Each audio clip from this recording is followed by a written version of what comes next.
Don't you just love the way I get dressed up for these occasions?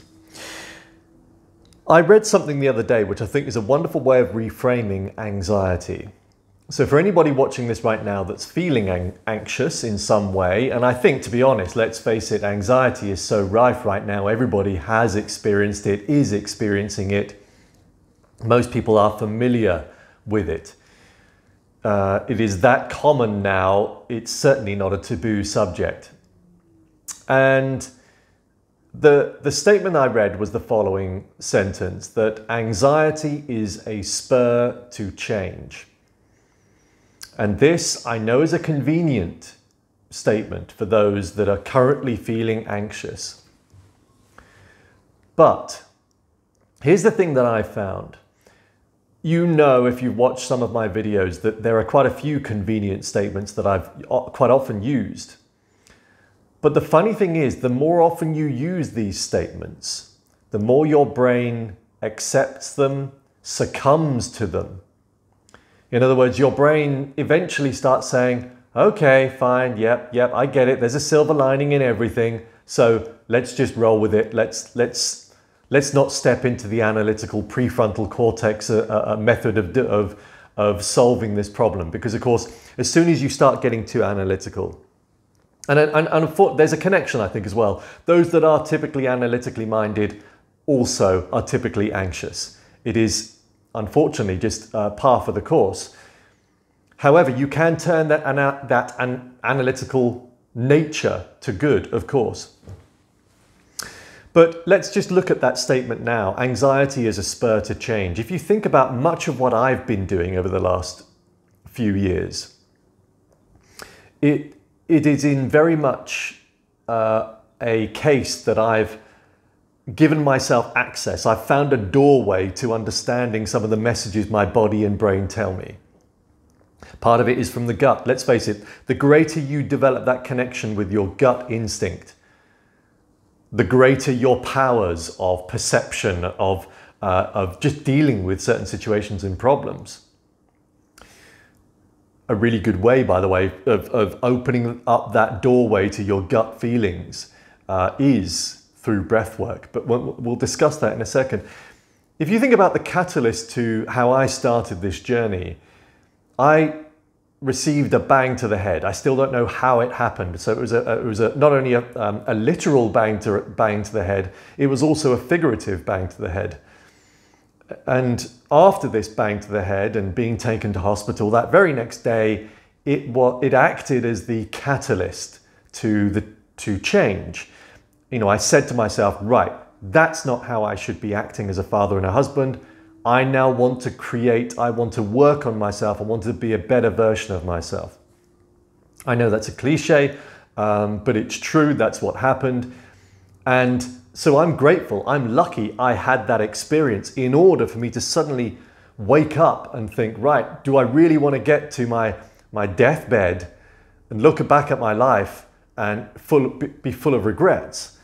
You know, I want to make these changes for me, and in doing that for me, by being selfish, I know I will be a better person to others, namely my wife, my son, my dog, my parents, my friends.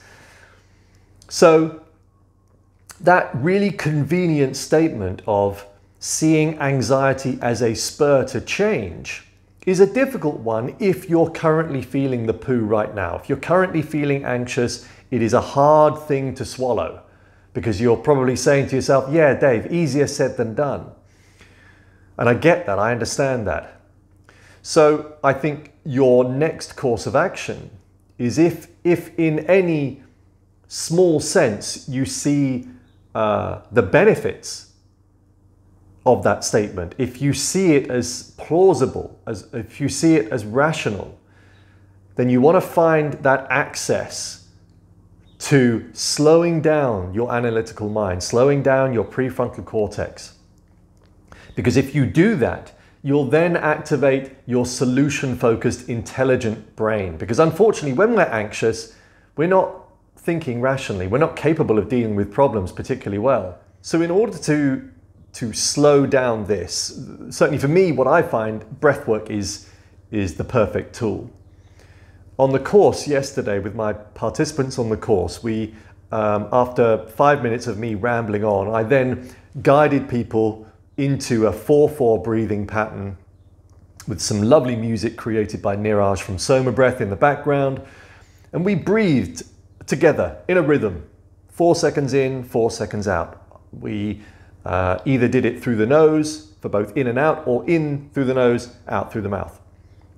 And just that 3 or 4 minutes of breathing, I certainly felt it, I think they did, but I felt more present because I wanted them to be more present for the course that I was doing. The problem with a lot of these webinars and Zoom calls is, of course, you turn up to them with a collection of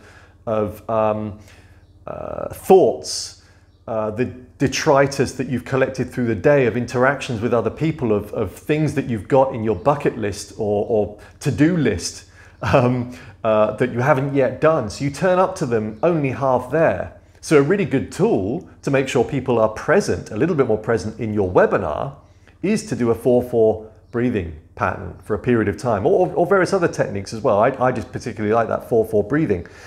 When you combine it with the Zen swing, for example, I feel amazing afterwards. I definitely feel more present and alive. I feel this tingly sensation running up and down my spine.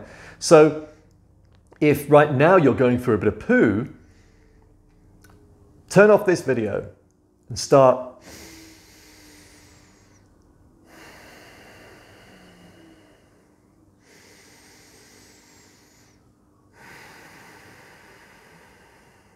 do that for 3 or 4 minutes. I guarantee by the end of it, you will feel more present. And when you are more present, it means that you've now given yourself an opportunity to think rationally, to solve the problems that you're currently facing, to look at your anxiety that you were just feeling, to see that as a spur, as a message, as a catalyst to you making some changes in your life. Because once you've done that breathing, you're going to know the answers to whatever problems you're facing. Deep down, you know it. You will have already told yourself a number of lies, probably, in terms of how you've framed that anxiety. And your brain will have justified why you're feeling it. But if you can bring yourself into that present moment and then see that anxiety as a message, as a means that your body is and your brain is saying to you, you need to change, whatever that thing might be, or number of things. It's probably a number of things, let's face it. We are very good at collecting terrible experiences and terrible ways of dealing with our life. And the more we go down a certain path of dealing with our problems in that way, the worse they get. I remember a guy that used to work for us, the poor thing. I must admit at the time, I didn't think of him in a compassionate way. This was in my old business. And he was effectively a Walter Mitty. He had created so many lies around his life. He believed them. You know, and it meant that he succumbed to some pretty bad things that affected the business because he believed these lies. He told them to himself so much that they became a reality for him. So as humans, we're very good at doing things like this. And it's no wonder we feel anxious, because deep down there is always the truth. There is always a light, a message, a whatever it is that you want to see it as. There's something deep down that's sending you signals, and it comes in the form of anxiety, it comes in the form of stress, it comes in the form of being sad. As soon as you start to listen to them, understand them, accept them, see them as a message, see them as a direction, or rather just as a direct statement, then you'll give yourself the opportunity to change the path that you're on. And perhaps there's just a last statement here. What I've done in my life isn't over. I see this as a continual path, as you know. I'm never going to get to a point where I say to you, I've figured it all out. I don't want to get to that point. I want to keep exploring. But if there's one thing I'm hugely grateful for, it's in making that decision to step off this path here and go for the untrodden one here. And it is one that is scary at first. It is one that you look at it and you think, how the hell do I walk through that? Because there's so many obstacles in the way. But if you, first of all, make that decision at a prime point in your experience, at a prime point in your psychology. In other words, once you've done a bit of breath work and all of a sudden you've got that clarity, make that decision then. This is now where I'm heading. And it looks pretty tough. But I'm going to ignore everybody else that says to me, you shouldn't do that. I'm now going to head down that path because deep down I know that is the one that will bring me the most happiness, contentment, joy, love, whatever, positive statements you want to attach to it.